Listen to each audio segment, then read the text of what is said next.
Oh boy, what a week. File this entire show under the heading of Strike While the Iron is Hot, but a bunch of things happened that, at least in my mind, are related. And it all kind of goes back to one big, overarching question. Is this legitimate?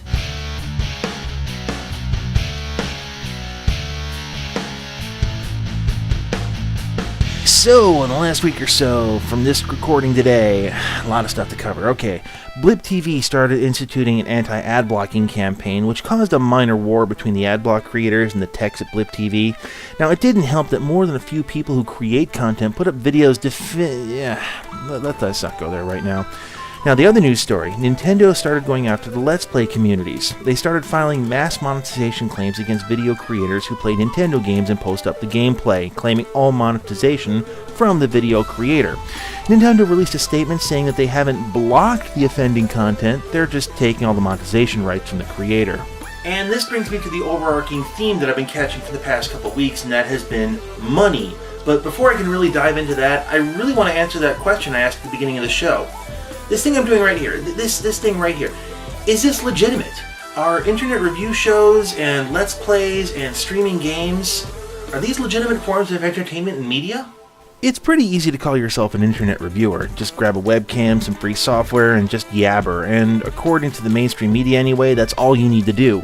To put it lightly, they don't take us seriously. And based on the Nintendo statements and the Xbox One reveal, neither do gaming companies. Woof. What they don't see is the time and effort that goes into these so-called disposable shows. Now, speaking personally, it takes me somewhere between 10 to 12 hours to make a 5 to 10 minute show. Now, this isn't counting the time that you actually play the games to form an opinion or to get show ideas, and the backlogged hours of gameplay so you can build up a library of information to pull from, and not to mention the hours and hours spent learning how to edit, produce, write, and so on without having any help from the... It's not just turning on the computer and yammering, that's all I'm saying. Now, the other part of the equation, a lot of people have turned off their TVs and gone to the internet for their entertainment. Movies are all Revenge of the Sequel, TV shows are recycled fluff, and the best stuff is being made online by amateurs. Internet entertainment is, well, at least given the number of viewers, legitimized. In all reality, I keep on thinking of all these shows I keep on seeing on the internet as being digital vaudeville.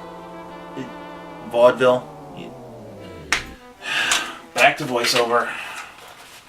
In the late 1800s and as recent as the 1940s, vaudeville and burlesque shows were just a mainstay of entertainment.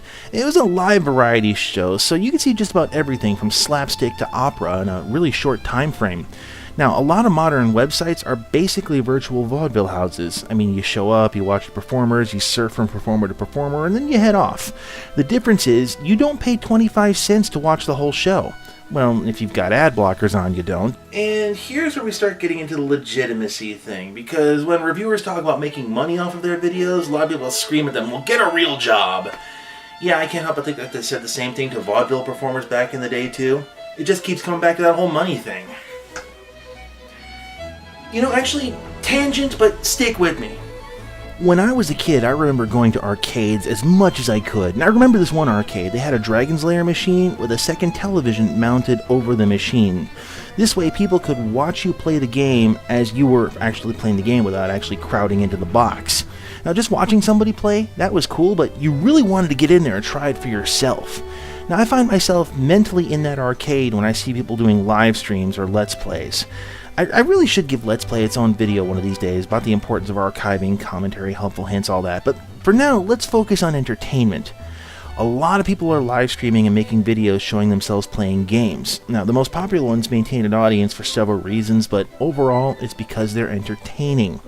The gameplay is basically a carrier for their performance. I mean, if they like movies, they make riff tracks, but they're gamers, so they make video game LPs. The large companies see it a lot differently. Nintendo's actions show it's pretty much about intellectual property rights. When you read the language of the statement that they released, it shows that, but basically, they're cutting off the incentive for people to make these videos, and they're saying that they see no legitimate reason for anybody to do Let's Plays.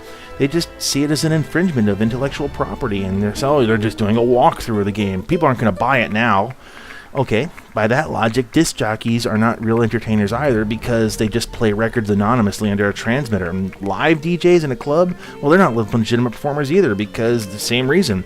And by that logic, people who just listen to music on the radio or in the club are never going to go out and go buy the music or go to a concert by the performer. Oh, wait, they actually do that. So the argument is that we are just leeches, and my argument is no, we're not. It kind of brings back to the whole question I was asking at the beginning of this. Is this legitimate? Shows like this? Could this be a full-time job? Could I get paid for doing something like this? I could. All right, ladies and gentlemen, wait a minute. We haven't got a long show. Too long to do the whole show. The pigeon would be taking up all the time. I would like to sit him down on a chair. He's a stool pigeon. Ladies and gentlemen. To touch back on vaudeville for just a moment, many of the top vaudeville performers went on to basically create television, movies, and music you listen to now. I mean, you ever wonder where phrases like top billing or flops came from? Vaudeville. That was where the entertainment industry really cut its teeth and learned how to be entertainment. So when I look at online reviewers, satirists, musicians, let's players, so on, I see vaudeville in its later years just before radio and movies. It really feels like we're on the edge of something that will revolutionize entertainment forever. I mean, we've already gotten a taste of it with internet memes leaking into mainstream media, but it really feels like to me like it's ready to explode. The only thing is, it lacks legitimacy and it lacks backing and understanding from the major companies. What I find funny in this, there have been a lot of people in the mainstream media who have been asking openly if Microsoft and Nintendo are even connected to the gaming world anymore. I actually kind of have my doubts myself. When Sony of America, Sony is releasing statements saying, yes, please, LP our games, live stream our games, monetize your videos, just follow these basic guidelines. If Sony's doing this, and this should be a red flag that you're doing something wrong. Okay, bottom line, is this actually legitimate? Could this be something that could be a real job? Yeah, sure, I don't see a reason why it couldn't be. It just needs to be supported by the people in the industry, and it needs to be supported by the viewers. If you ask me, though, it's a hard way to make an easy living, but that's showbiz for you.